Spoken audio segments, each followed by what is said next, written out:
From the University of Mississippi's world-class teaching program. I am Tammy Kirkland, and I am here today to teach you how to navigate our new self-paced, step-by-step WCTP 601 candidate support course.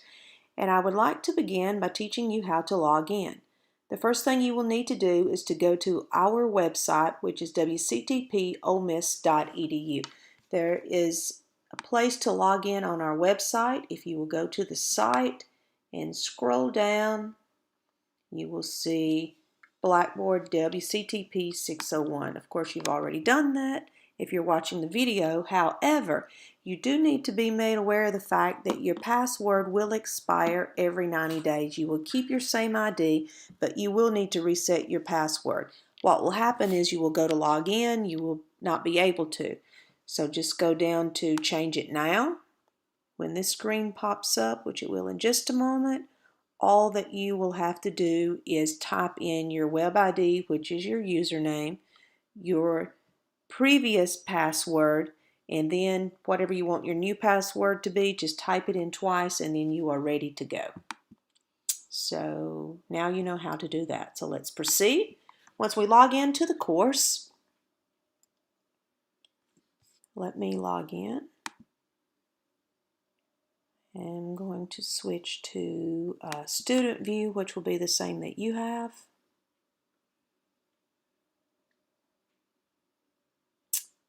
All right, we're almost there.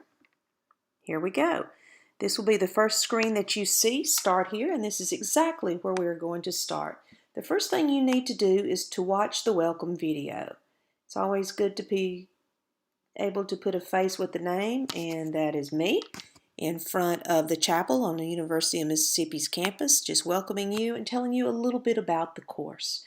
But you will begin with start here, and you should work your way through everything that is listed on this page. You will see an overview, the course goals, the course map, another heads up about the password, collaboration, Blackboard compatibility check. This is very significant that you pay attention with this and make sure that you have your computer ready to go. If you have any problems, you will need to contact the IT department at Ole Miss, but you should be able to work through this. It is step by step. Once you've done that, we do have a syllabus and a quiz that I would like you to take. The quiz has very significant information on it. You're not going to receive a grade on it, but you certainly need to know that information.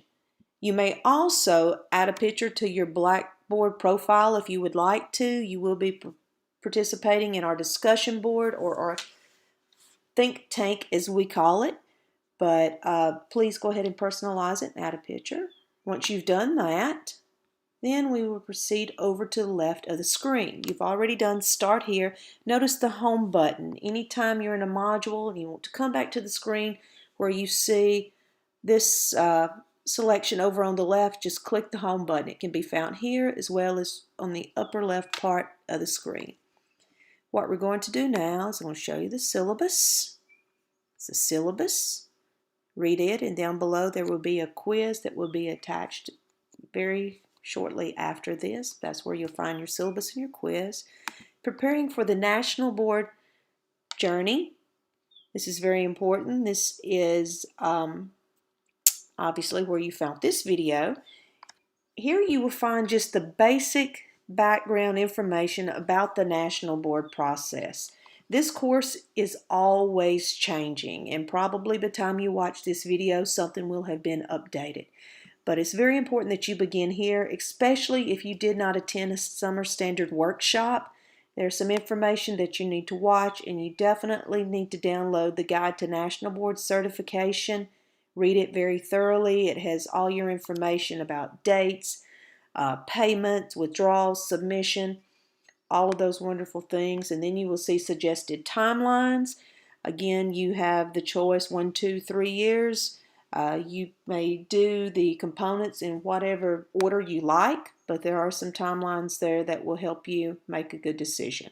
Once you've done that, then you are ready to proceed with your components. You see over on the left, you will see component 1, 2, 3, and 4. If you will look up above that, you will see something called component commonalities 2, 3, and 4. And what this is, this takes the basics that you will be asked to do in every written component. And we have all of these documents housed here. This is not a one-time thing only though. Every single time that you start a new component, you need to come back and work your way through this again. Particularly the standard organizer, the rubric comparison chart. Very important that you do that prior to beginning a component. Once you've looked through this, I will tell you one more thing about this. It does have information about the electronic submission on this as well, which you will not do until May, but keep in mind that is located here. Okay, once you've done that, you can go back over again. I'm just going to click on component 4 because it's the one I've been working on recently. It will bring up component 4. There's a good bit of clicking. Sorry for that, but it's just the way it's organized. Skip to page 2. Page 1 is blank for reasons that are not known to me. And here we begin with the component module overview. And what you will do is you will work your way through each page. And I will give you a heads up, this is a course. This is not something you can sit down and do one afternoon. This module has 5 assignments in it, and they are very lengthy assignments. But if you will take your time and work your way through this, when you have time, you will find it very beneficial. So you just read through the page, anything that it asks you to do. So here's the page telling you to go back and do the component commonalities. When you come back into component 4, we jump right in talking about planning for component 4. You navigate at the top of the page. You see the little arrow, what's got page 4 of 36. Click that. It will take you to the next page. And you will work your way all the way through the component doing that. Also, over on your left, if you want to jump around, let's say you're way down on 4.J and you want to go back again and look at the contextual information page, you should be able to click that and it will take you directly back to that page. Any forms that are included in the components, there will be screenshots.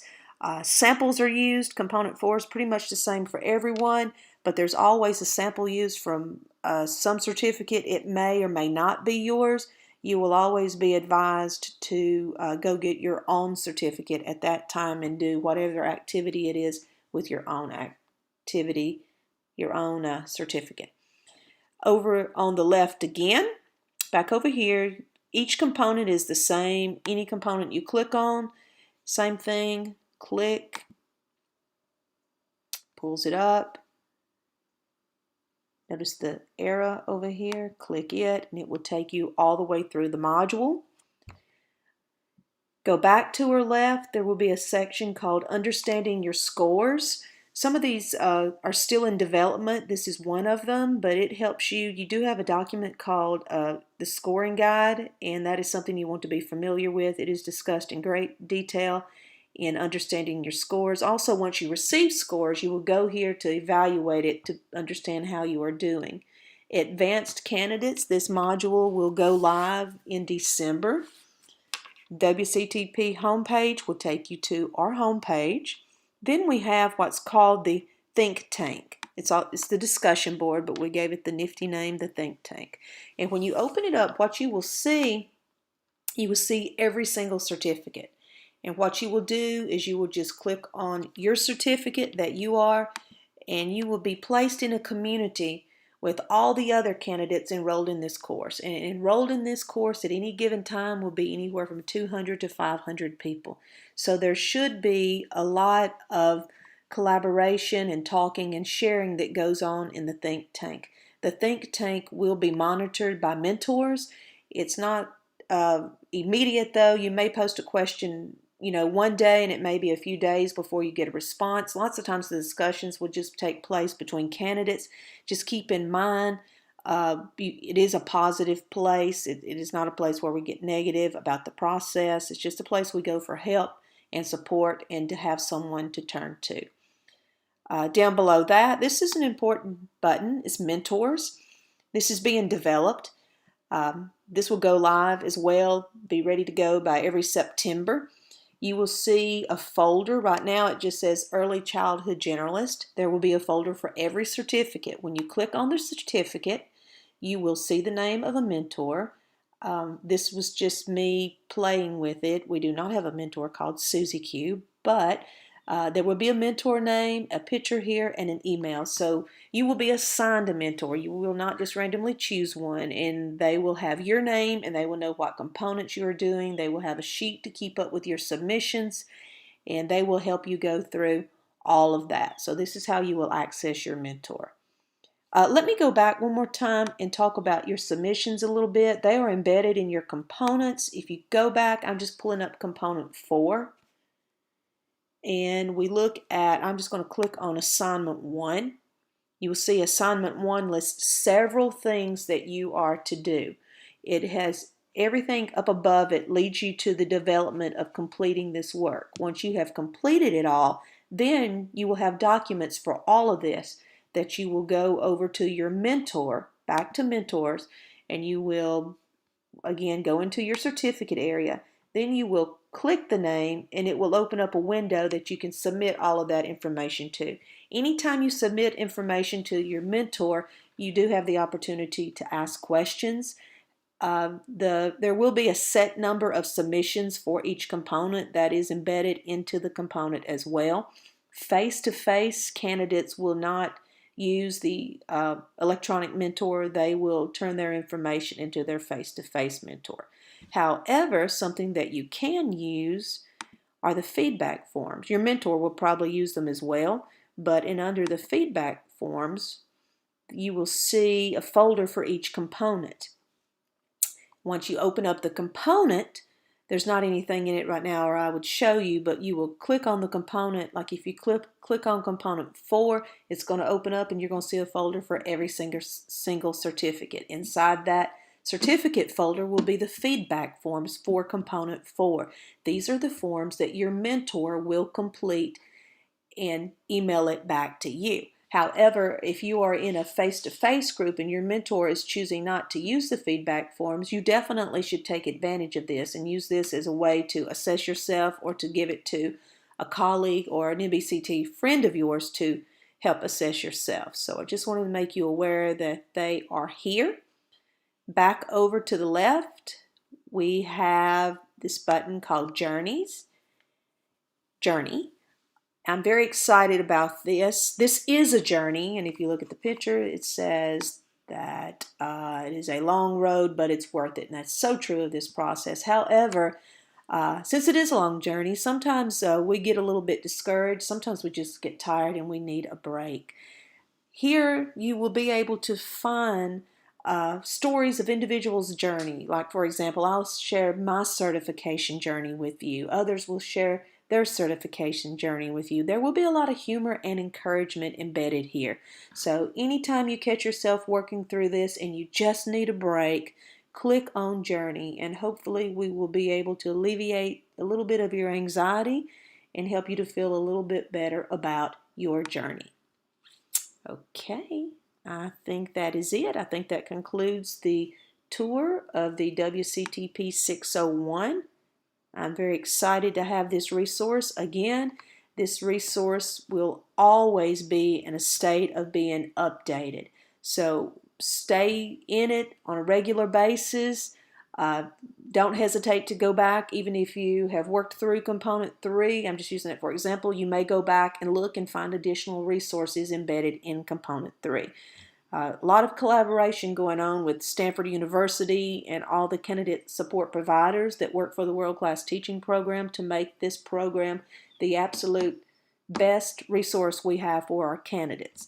It is intellectual property at the University of Mississippi, therefore there is no sharing of the passwords or anything like that. Unfortunately, if that happens, then the candidate would lose the ability to log in. So just keep it for you. If you have a friend that's interested and wants to join us, we would love to have them. Just get them to give me an email and we will get them signed up and ready to begin their own journey. Thank you so much for being with us. Email me if you need anything. Have a good day. Thank you.